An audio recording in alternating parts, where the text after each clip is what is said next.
Good afternoon.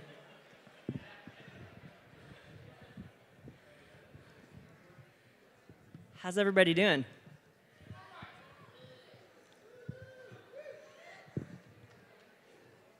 It's all right. It's middle of the afternoon. I get it. Ooh, that was quick. Right on. We're going to hear from artists, and we're going to see work by artists, which is pretty much the best thing and why we all came here. We got art bursts and art talks, art bubbles and blurbles and doodles. I don't know what's happening, but somebody else does, and I'm about to introduce that person, who is then going to tell us about the artist that we're going to hear from. When I first met this person on a boat in Florida, randomly looking at manatees, and I mentioned that we were coming to Pittsburgh for our conference this year. She was the first person outside of Kelly Strayhorn Theater to just jump on board and volunteer to be on our host committee and to add all of her fabulousness to this event. So I'm very excited to introduce all of you to the most fabulous lady of Pittsburgh, representing the Pittsburgh Foundation and Woodhood Media, Celeste Smith.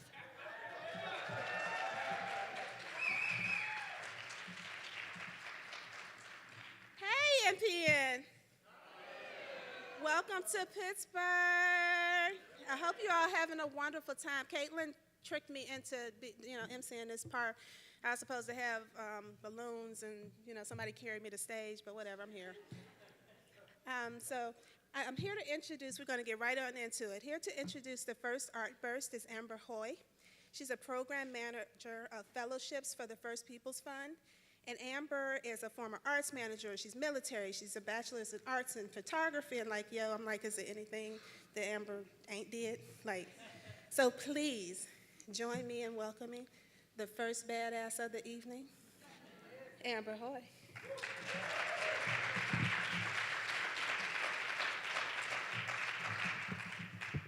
Hello. I'm really excited to be here, and I am from First Peoples Fund. And I'm introducing Gunnar Jules, and he is an FPF fellow, a First Peoples Fund fellow, and Lakota, and an enrolled member of the Rosebud Sioux tribe in South Dakota. He's a singer, songwriter, and producer, and his first album is scheduled to be released this spring, and a single to be released next month. And give it up for Gunnar Jules. Thanks, Amber. How me ta kepi? Yushki awachianke na pe chuza pelo. She changula kota makoche. Sita nupa tioshpaye. Like Amber said, my name is Gunnar Jewel. I'm Shi Changula Kota. I reside in Rosebud, South Dakota, which is on the Rosebud Sioux tribe, the Indian reservation of South Dakota.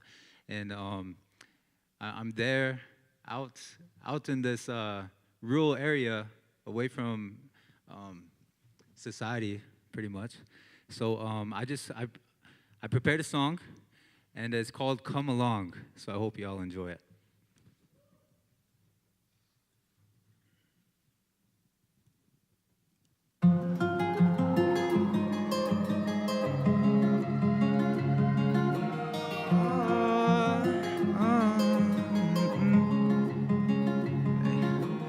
Open your eyes, you might see a little clearer. You can't see what's going on inside my mind behind these doors, but over time I might let you in. But I don't think anyone will know my secrets unless when I'm recording my homies leaking. You hear it in the distance, I'll still make you sing along. Got you wondering about my vision. On a mission, on a mission. You heard it all before, got me wondering and thinking, if I make it off this rest, can I get people to listen? I wonder, will they feel me? If I make it to that point, will I even care? If I get up out this joint, will I even care? Everyone that I love still living back there. I guess I gotta bring you all with me. I'll bring you all with me. I promise that I'll give you my all. Just promise if I fall, you won't judge me, won't dismay. Trust me, I'ma get some things wrong. Just come along with me, I'll bring you all with me. I promise that I'll give you my all. Just promise if I fall, you won't judge me, won't. You won't judge me, won't. You won't judge me, won't. Just come along, long, long, long, long, long, long. Just come along, long, long, long, long, long, long. Yeah. I was always taught to give and always told to not give up. I always chose to live but never chose to always live up to the expectations. Cause the expectations on this res, we're all distant from the separation. But we're still here, wishing for the past to repeat. Not all of it, we cut out the past couple centuries of living in peace and harmony with the earth for eternity. But we can't if we stay connected to her eternally, you get it? If not, just go ahead and forget it. While we go ahead and lay up in these graves you've been digging. For centuries our people suffer, told to leave where they're living. No chance to flee, we bleed, repeating all the lockouts and sit-ins. And we still are today, after being slaughtered across the plains. And our lands are taken, they're claiming our water across the plains. Our sons and daughters being taken, being fostered by someone strange. Not to mention our women going missing. The crooked prison systems, boarding schools to extract our spirit and forced religion. But even there says, man don't rule people. Earth and all creation, including us, we're all equal. We're all equal. Earth and all creation, including us, we're all equal. I guess I gotta bring you all with me. I'll bring you all with me. I promise that I'll give you my all. Just promise if I fall, you won't judge me, won't dismay. Trust me, I'ma get some things wrong. Just come along with me. I'll bring you all with me. I promise that I'll give you my all. Just promise if I fall, you won't judge me, won't. You won't judge me, won't. You won't judge me, won't. Just come along, la, la, la, la. La, la, just come along, la, la, la, la, la, la, la. Thank you.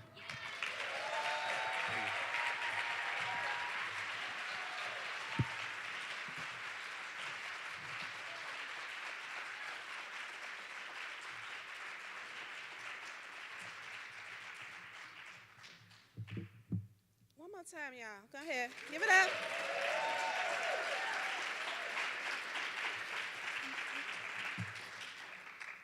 So our first arts talk is from Blak M.A.D.U.S.A. So I got a whole script about her that I'm supposed to read about, you know, painting the vivid picture, culture, vision, social justice, poet, artist. Like, her resume goes on and on. But she's actually somebody that I know personally. And you'll see when she comes up to speak. She is all heart.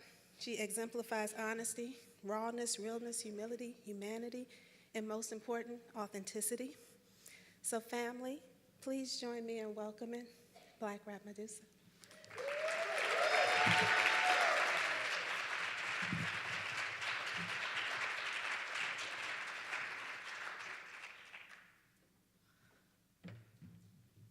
Peace and power, everybody. I just want to start this piece off real quick. I walk in the room, no introduction. Black rap stay interrupting, especially politic corruption, attractive, radical seduction. The fact is, I come in bussin', loving nothing but dusting these racists off of the map. Like Celeste said, I am Blak M.A.D.U.S.A. I'm a hip-hop artivist. M.A.D.U.S.A is an acronym for making a difference using skills and activism. So I'm an activist, I'm an artist, I'm a teaching artist, I'm a poet, I'm a historian, I'm a filmmaker, I'm a new playwright, by the way. You know what I'm saying? So I'm exhausting all possible mediums to bring socially conscious art to oppressed people. I'm originally from Harrisburg, Pennsylvania. I came of age in the South, so in Houston, Texas, so I'm heavily influenced by the South. I am really nervous. So I just want to, shake that off real quick. So I'm heavily influenced by the South. A lot of what informs my work is around, I'm also a formerly incarcerated woman, so a lot of the work that I do is around formerly and currently incarcerated women, just providing basic human rights to this group that is constantly being erased when we talk about criminal justice reform. In 2014, I joined One Hood Media. a collective of hip-hop artists, socially conscious hip-hop artists, founded by Jasiri X and the legendary Paradise Gray of the X Clan. Now, under the tutelage of Celeste Smith, the former CEO, I was able to obtain an Advancing Black Arts grant to create a documentary film called Her Time to Shine. It was about the impact of hip-hop on Black women. 3 things happened when I embarked on this journey. One, the power of these women's stories was beyond my imagination. And I didn't feel like I had the skill set to properly edit and uplift their stories in the righteous way. So I had to get some more skills. The second thing that happened was that I also didn't know how to tell my own story. I didn't know how to do my own interview, so I had like 4 or 5 takes of my own interview. So, a funny thing, I actually moved to Atlanta, Georgia, and joined Black Lives Matter Atlanta at a time when it was the most active chapter in America. Right around the time when Philando Castile was killed, and so we had thousands of people come out to this rally, this protest. We had T.I., we had Janelle Monáe, we had all these people. And at one point, I'm standing face to face with a line of police officers, and it is my body between them and thousands of people. We had mothers with baby strollers, we had children, we had elders, we had all these people behind us, and we're standing face to face with officers in riot gear. We had no weapons, just our words. For me, that was not liberation. I did not see liberation. Not that standing in solidarity is not liberating, but I did not see that as the way that I wanted to obtain liberation. So I came back to Pittsburgh, and in 2016, I was actually driving past the August Wilson Center. Some of y'all were there yesterday. I was driving past the August Wilson Center, and I said to myself, I want to put my poster up there. I don't know how I'm going to do it, but I want to put my poster up there. And I went to my advisor, and shout out Halumbo, shout him out. I went to my advisor, and we sat down, and he told me he told me who to seek out. I said, I want to write a play. I've never written a play in my life. I want to write a play. So the play is essentially an exaggerated interview. So Mary's daughter, Memoirs of an Artivist, Mary is my mother, my grandmother, and my foster mother. Memoirs of an Artivist is, because I'm not dying yet. I don't think so anyway. So I just wanted to make sure that I was able to honor the mothers that raised me, but also honor my whole truth. So we talk about growing up in foster care, we talk about activism, we talk about the intersectionality of race, gender, class, and sexuality, and just making sure that we prevent our own erasure. As Black women, we're often left out of the conversation, but we often leave ourselves out of that conversation. In 2018, just at the beginning of this year, I was assaulted by a police officer for filming his harassment of young Black girls. Could y'all cue that? Liner by any chance? Absolutely not. I have witnesses today. You guys have been problems since you got in here. Problems since you got in here. You want to separate yourself, you go in and they stay here. But I'm not. She's out. She's out of here. He's calling the shot. She's out of here. Everybody's out of here. You guys are all out of here. Take your ride. See how they treat our kids? Take your ride and get out of here. We're out here, they call them animals. Yeah, They called our because children you're behaving animals. like an animal. They called our children animals. They're doing the very same thing that the rest of these kids are doing in here. They just called our children animals. It's raining out here. It's cold out here. These kids have paid their own money. Hello? These kids paid their money to come in here too. Listen, and they're being persecuted. So you have to leave. They're being persecuted just as well. I paid my money. No, I'm not going anywhere. listen. My kids are in there. I'm not paying. I'm not going trespass. anywhere. Get off the I didn't premises. trespass anything. I didn't do anything wrong. You better not touch me. I'm watching this guy. Look at this guy. Don't touch me. If you do not You leave better the not touch me. I premises. have not broken If you any do not law. leave the Get off of me. premises. Get off of me. You see this guy? Get off of me. What are you doing? Look at this guy. You are not I didn't do anything gonna to attack him. me. I didn't attack you. You gonna let this man do this to me? And you know I wasn't wrong? Resisting arrest. Resisting arrest for what? Because Look at this Give me man. your other hand. Look at him. Give me your other hand. I didn't break any Give me your laws. other Get off hand. of me. So, yeah, just a moment with that, right? So that was my experience, and so I ended up going to court the day before my show went up, which was super. First of all, I want to say that it's a village that got me here. So I want to shout out GPAC. I want to shout out Hounds Endowment. I want to shout out Pittsburgh Foundation, One Hood. I want to shout out all the people that have been supporting me. I just want to throw that in there or whatever. So it's a village that brought me here, and it's a village that came out and supported me literally the day before my show went up. The first time writing a play, it went up. But needless to say, it sold out 5 times. I've been able to sell that show for 5 times. And so I am looking for art management, and I am looking to tour this show. Could you cue that graphic too? Great, awesome. So yeah, so if, yes, I am looking to tour this, and again, we want to talk about bringing art and activism together. I know a lot of y'all are socially engaged, so we just want to make sure that we're building together with activists and artists, because it's a common language, it's a commonality, and we have a collective identity to raise up. We stand on the shoulders of so many great ancestors. We want to make sure that we're doing that. All right, y'all, thank y'all for your time. Peace.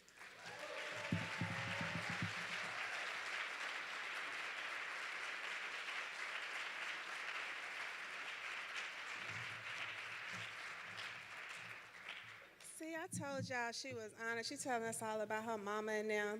Give her another round of applause.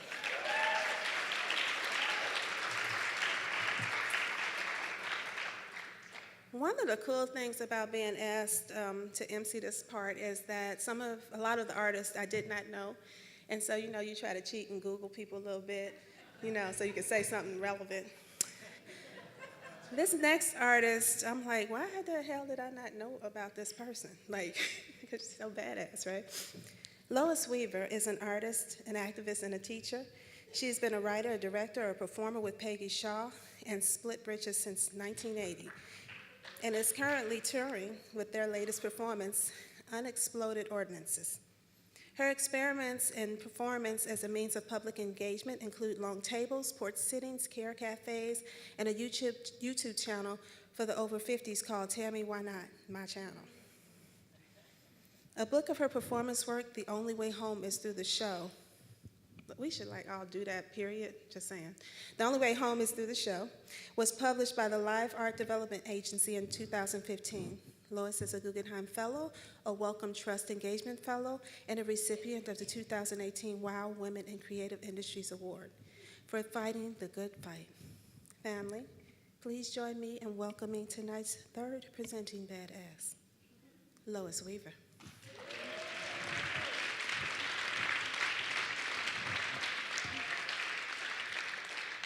Hello, everybody. I am Lois Weaver, and I am an artist, and I'm about to do an artist talk.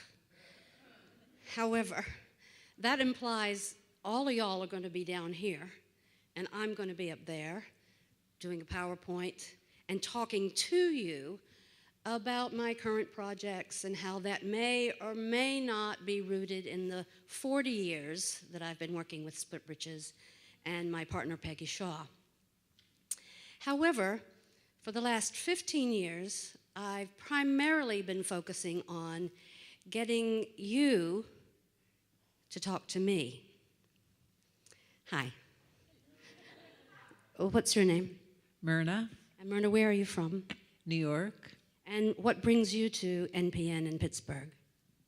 Well, this is your artist talk. I don't want to talk about me now. I know, but my art is getting you to talk to me. Weren't you listening? Can you tell me what brings you here? Okay, I'm a choreographer, a dance artist, and I've been presented by many NPN sites and gotten creation funds, and so here I am to be in this wonderful community. And you have beautiful blue eyes. Would you do me a favor? I only have 10 minutes.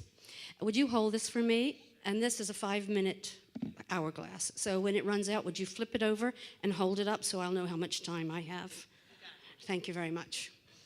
Now, I first started getting into this kind of thing with my work with Tammy Why Not, who is my fantasy persona and my superhero. And some of you were here earlier today. You know that Tammy identifies as a famous country western singer who gave up the wigs and the records and the buses to become a famous lesbian performance artist.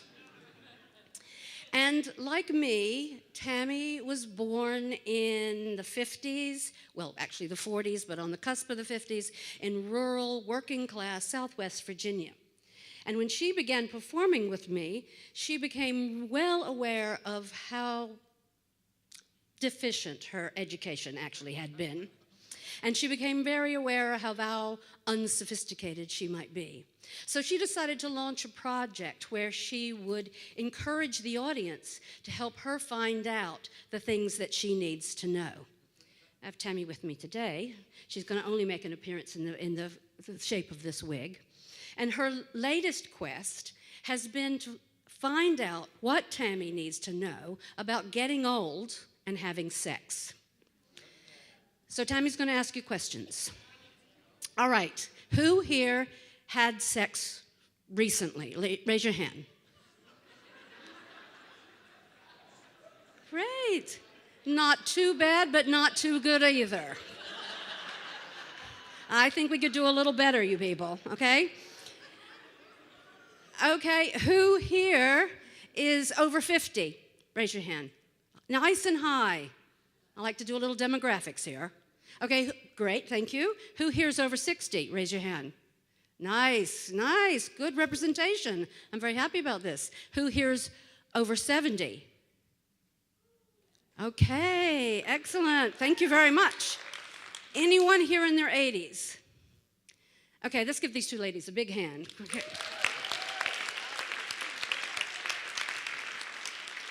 Okay, now how about you? How old are you? 42. And are you in a relationship right now? Yes. And are you having sex? Absolutely. Is it regular? Define regular. Well, Regular. it's highly irregular. I was hoping you could define regular for me. So what to you is regular? Missionary.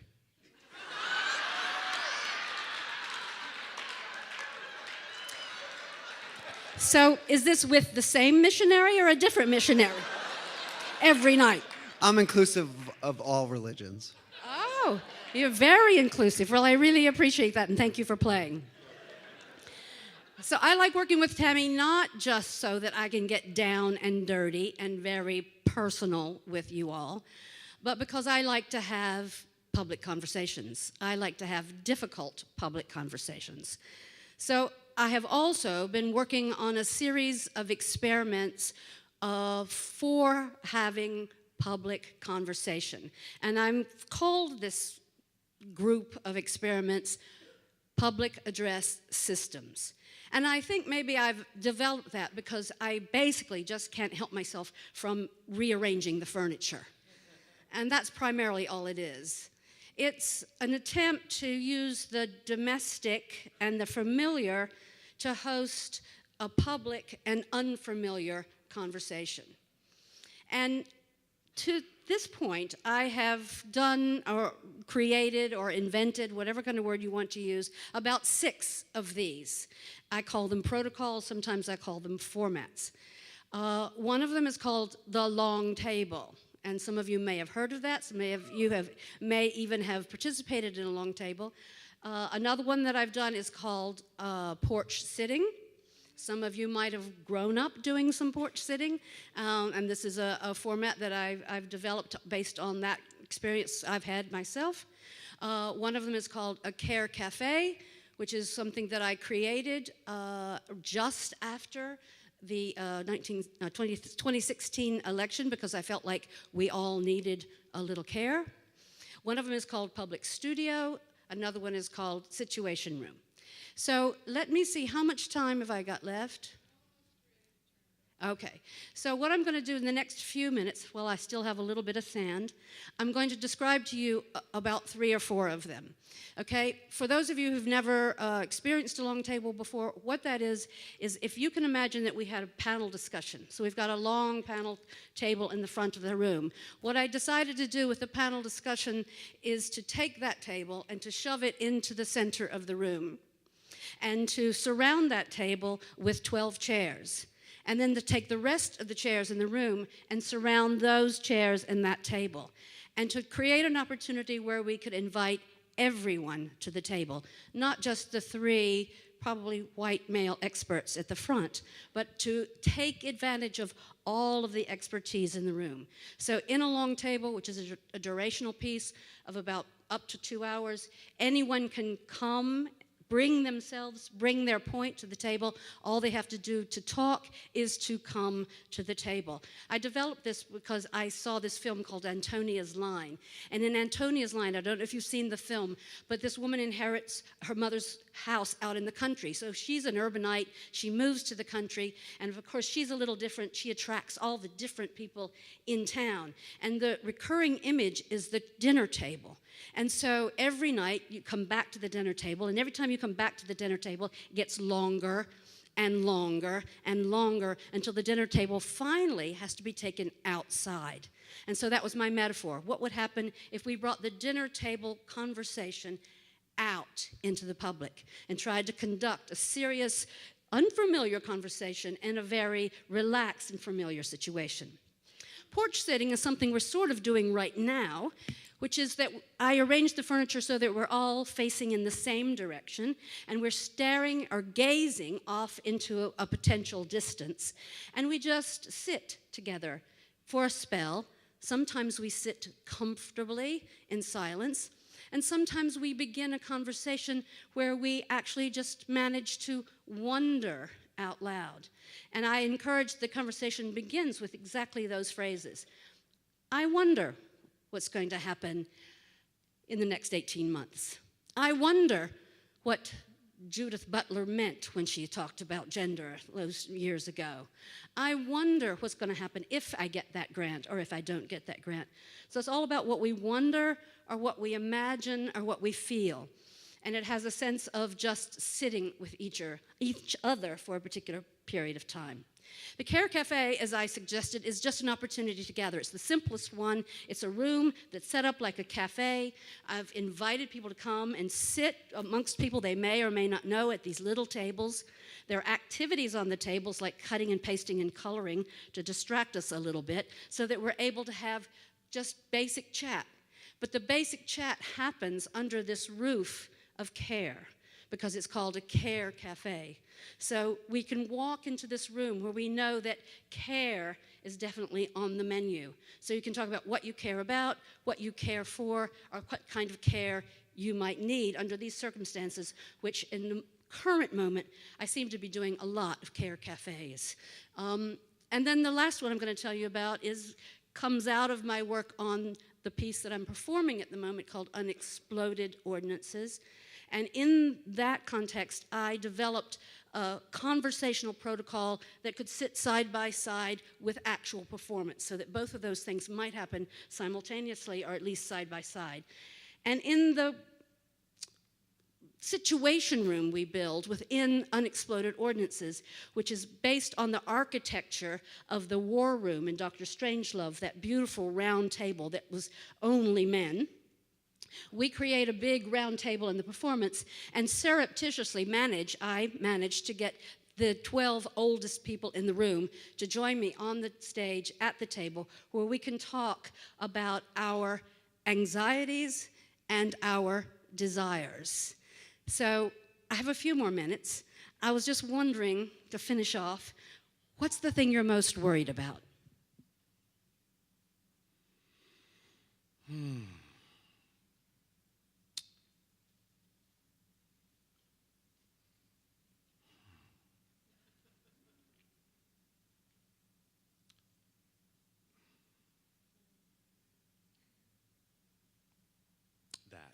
Okay, thank you.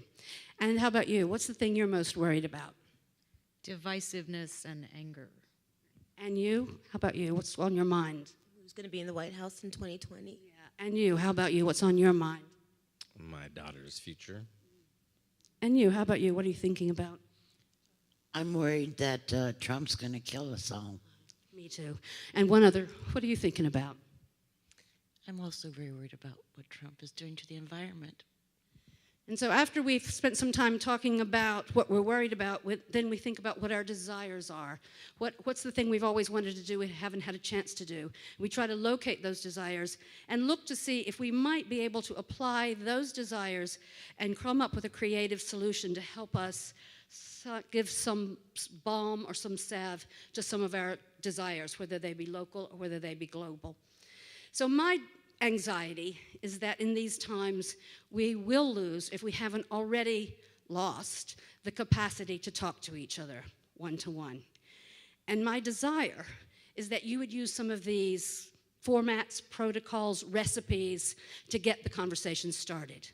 I've passed out some recipe cards on the chairs. Please take them. These formats are open source. If you're interested in how they work, you can contact me. I can help you if you want to use them. If you want to abuse them, please do. I just want us to keep talking to each other. Thank you.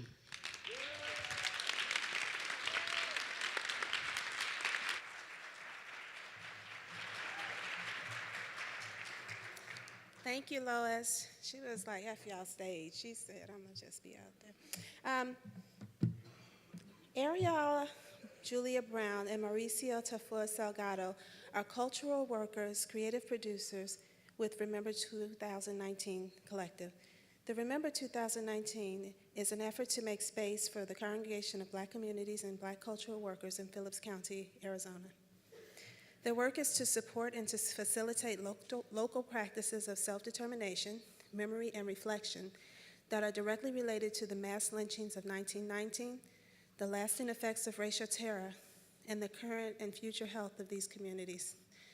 I love this work, but I also love when people use three names, you know, like Adrienne Marie Brown, Janice Burley Wilson, Jamie Lee Curtis.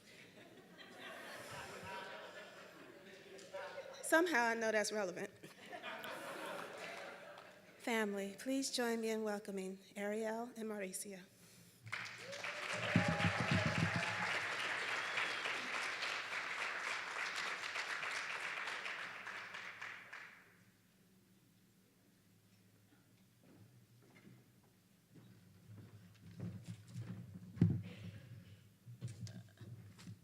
Hello. Yes, three names. I appreciate you calling that out. I'll actually talk about my name a little bit. Yes, my name is Arielle Julia Brown. I like all my names. Yes, I am currently based in Philadelphia, Pennsylvania, from Atlanta and Oakland, respectively. And my names, Brown. Brown is my father's folks' name. They are from Jacksonville, Florida, by way of Denmark, South Carolina. My father is a mother. My grandmother, Connie Walker Brown, fled with her family to Jacksonville after her father was told he would be lynched if he was still there in the morning. And yeah, I think about them when I think about that name. And then my middle name, Julia, was a choice from my mother. Some of y'all know my mama. She had a little fight with that same grandmother when she named me Julia, saying that, my grandmother saying that every Julia in our family is bossy, and my mother was like, well, she's in good company then. That's great. And yeah, that's my mama. And also, Julia is the name of the second eldest femme ancestor I can name.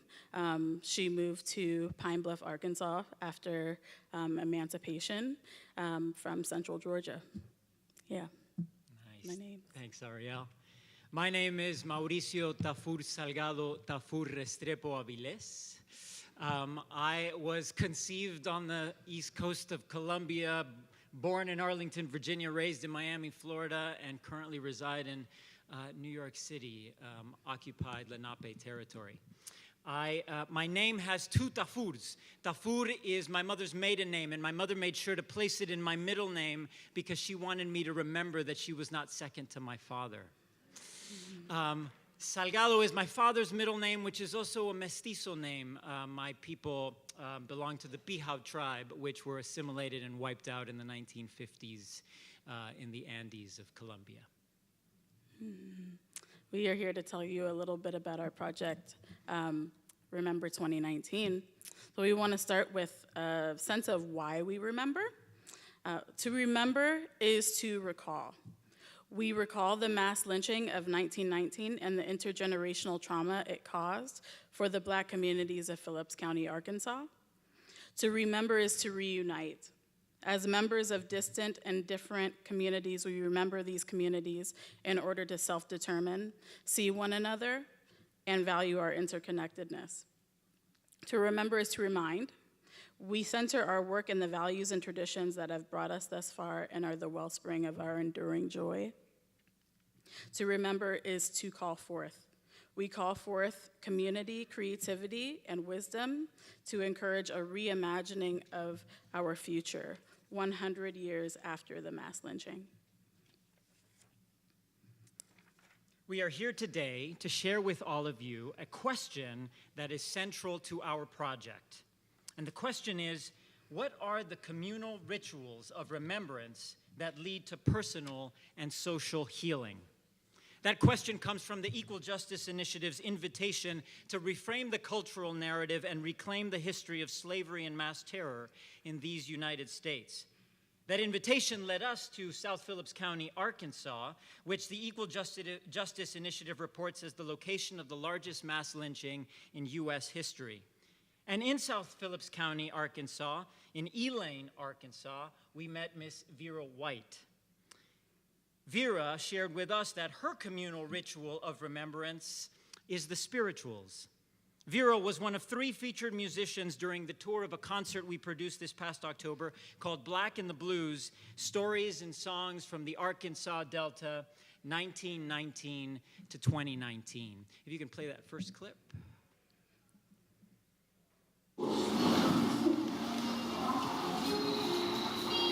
When the storm of life is raging, stand by me. I said when the storm of life is raging, stand by me. When this old world is tossing me, oh, like a ship out on the sea, down the wind and water, stand by me.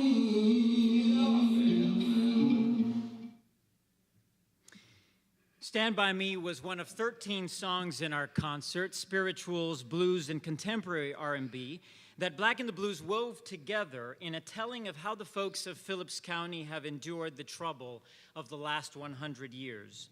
Between each song, Vera, James Gone for Good Morgan, Marcus Mookie Cartwright, and Carlos Sierra, the playwright and curator of the concert, they all shared stories about the troubles in their journey and the communal rituals of healing they leaned on to get through them. They also reflected on the trouble, as it was referred to in the testimonies of E.D. Hicks, Ed Ware, Joseph Fox, Albert Giles, Alfred Banks, and John Martin, 6 of the 12 men that were wrongfully sentenced to death for inciting what is known today as the Elaine Massacre of 1919. These testimonies were collected secretly by Ida B. Wells Barnett in January of 1920. After receiving a letter from Ed Ware, Wells Barnett inconspicuously made her way to Phillips County through Chicago, where she sat with these 12 men and gathered their testimony secretly as they whispered in a circle. Afterwards, the group sat together and sang spirituals together for an hour, where even the guards came over to, in wonder of that gathering, forming a kind of hush harbor. Hush harbors, these places where the spirituals originated, where enslaved people drew secretly to express their hardships, to practice their rituals, and to strategize. Ida B. Wells Barnett and 6 of the Elaine 12 formed a hush harbor in a prison hallway. The participants of Blak and the Blues turned performance spaces and cafeterias into hush harbors in Phillips County.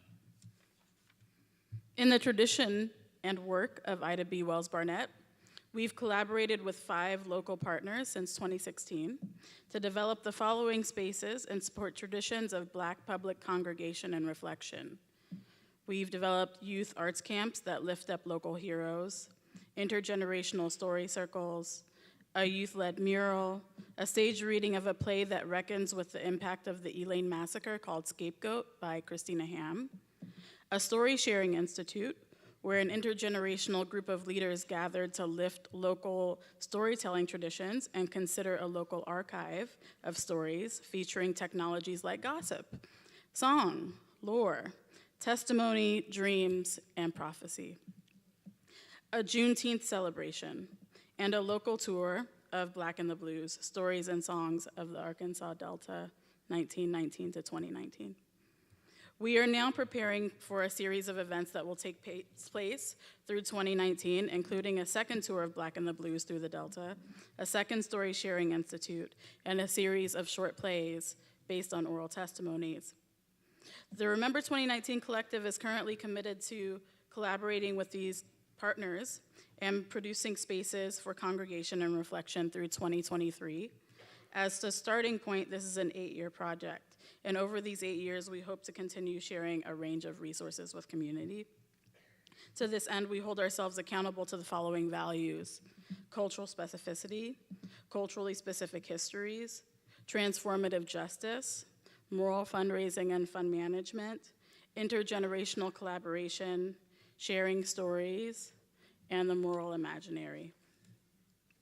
To close out, we want to invite all of you to consider how this question intersects with your work or is being considered in the communities that you work in. What are the communal rituals of remembrance that lead to personal and social healing? We also want to engage in conversation with those of you that have been doing this work in your communities for a long time. We want to learn from you and whatever experience you might have, wisdom that you might be willing to share about our work in Phillips County. Towards the end of Blak and the Blues, Carlos invited 11-year-old Mariah Banks up to the stage to share a song that has gotten generations of her family through the Troubles. So I want to close this out by sharing this song that 11-year-old Mariah sang for us at the end of Blak and the Blues. If you can play that for us, please. Beautiful. Y'all give Mariah a hand. Mariah's going to give us a selection. Get Right Church.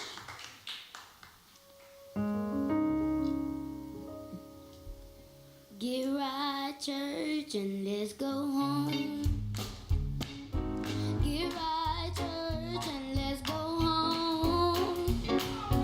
Get right, church. Get right, church. Get right, church, and let's go home. Got my ticket, can I ride? Got my ticket, can I ride? Got my ticket, got my ticket, got my ticket, can I ride? Get right, church, and let's go home. Oh, get right, church, and let's go home. Get right, church, ooh, get right, church.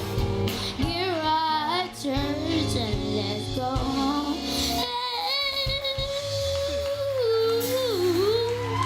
Y'all give it up. Give it up for Mariah. Give it up for Mariah. Give it up for Mariah.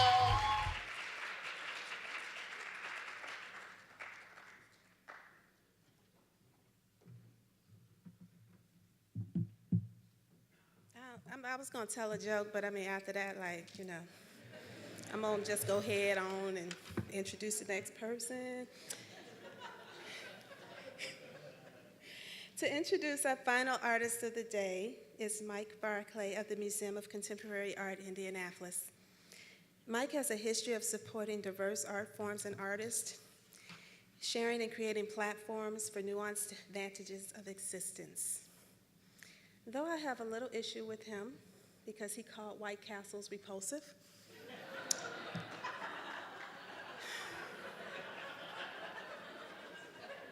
I feel that we need to discuss this after your speech. However, I have the privilege of introducing this remarkable individual despite his dubious taste. Family, Mark Barclay. Mike. Sorry.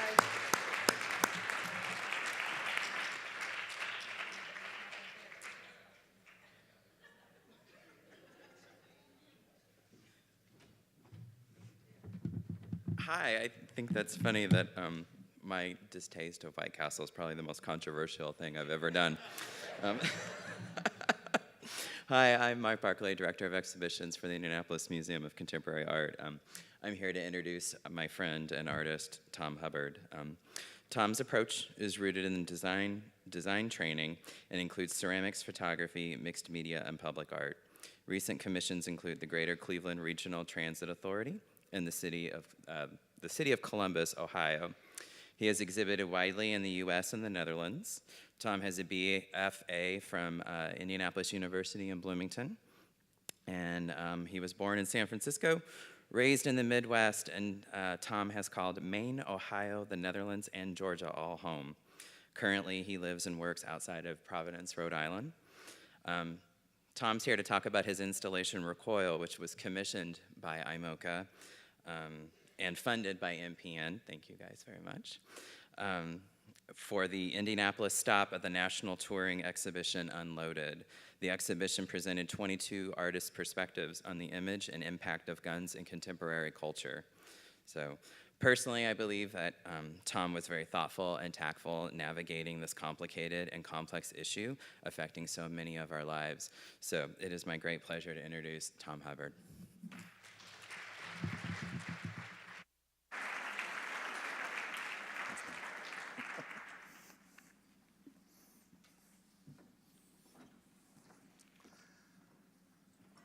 Before I begin, let me first say that I'm deeply saddened by the recent events at the Tree of Life Synagogue here in town, and to be here today speaking on this subject a few short weeks after such a tragedy.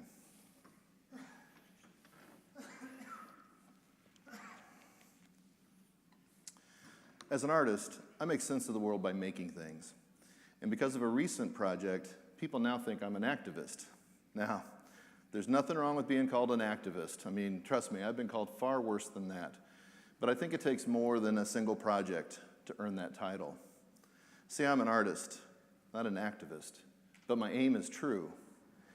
And while my work is not often political, it does address difficult issues, such as the loss of my father in the war in Vietnam, or the culture shock of immigrating to a foreign country, or the reason I'm here today.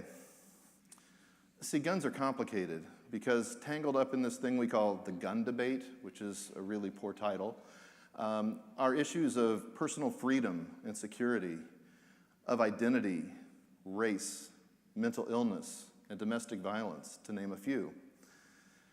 So after living abroad for almost 5 years, I was appalled when I returned at not only the sheer volume of gun violence, but the fact that it just seemed to be accepted as the norm. And I just couldn't get my head around that, so I started to do some research. And I was struck by the amount of misinformation, propaganda, and contradictions, not to mention the common sense, if you want to call it that was being applied to the subject. So I was frustrated, so I made something. This is a study for an early work. It's titled Ohio Senate Bill 17. And it takes its name from an actual piece of legislation that was signed into law in Ohio a few years ago, making it legal to conceal carry weapons into bars, restaurants, and nightclubs under one condition, that you don't drink. Now, I'm still trying to figure that one out. But see, I think as artists, we have an opportunity through our work to address these difficult and divisive issues that we haven't quite figured out how to talk about. And so in 2016, I was commissioned by the Museum of Contemporary Art in Indianapolis to create a site-specific work. So I made about 200 ceramic handguns that were stamped with text and opposing points of view and contradictory information, addressing all of these issues that are tangled up in the gun debate. And I decided to do something a little different with this project, and that rather than stating a position or putting a stake in the ground, as people like to do around this subject, I decided to ask a question, because I wanted to start a conversation that I didn't think was happening. Now, along with the exhibition at the museum, support from the Visual Artists Network allowed me to take this project and some of these ideas a step further, because I was also interested in engaging a very different audience than might typically visit me in my studio or attend a gallery or museum exhibition. And so about a week before the 2016 presidential election, I rented a table at a large gun show in downtown Indianapolis, and I set up my ceramic handguns as a gun vendor. And over the course of the weekend, I talked to anyone that would speak to me about guns, gun rights, and gun violence. Now, it may come as a surprise to learn that I wasn't always well received at the gun show. Many people weren't quite sure why I was there or what I was trying to do, or others, such as this gentleman, really didn't care. He just knew that he didn't approve of me being there. But I learned a lot over the course of the weekend from the people that did talk to me. See, I learned about facts, semantics, and fear. I learned about conspiracy theories, idolatry, and how the government was coming to take our guns. I also learned that I'm unpatriotic because I don't own a gun, and that if my thinking leaned even slightly to the left, that I was probably a communist. But I learned, but that was fine. And occasionally, I found some common ground in which we could have a discussion. Now, I'm happy to say that this very unscientific experiment was actually pretty successful, and that my clay guns, they really did their job. And they broke the ice and helped to facilitate a conversation that ordinarily would not have taken place on the floor of a gun show. I'm also pretty sure that I didn't change any minds at the gun show, and I'm okay with that, because I'm an artist, not an activist, but my aim is true. Thank you.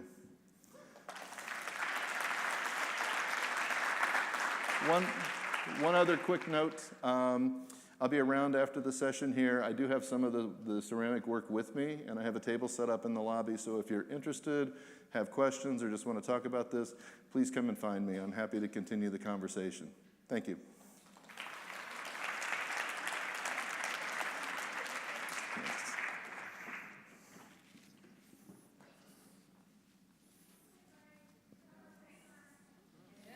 I hear you.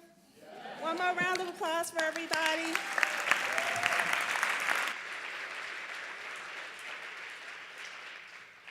I think it was wonderful. I think my foundation probably could have gave some more so we could have had drinks, and it would have really been wonderful.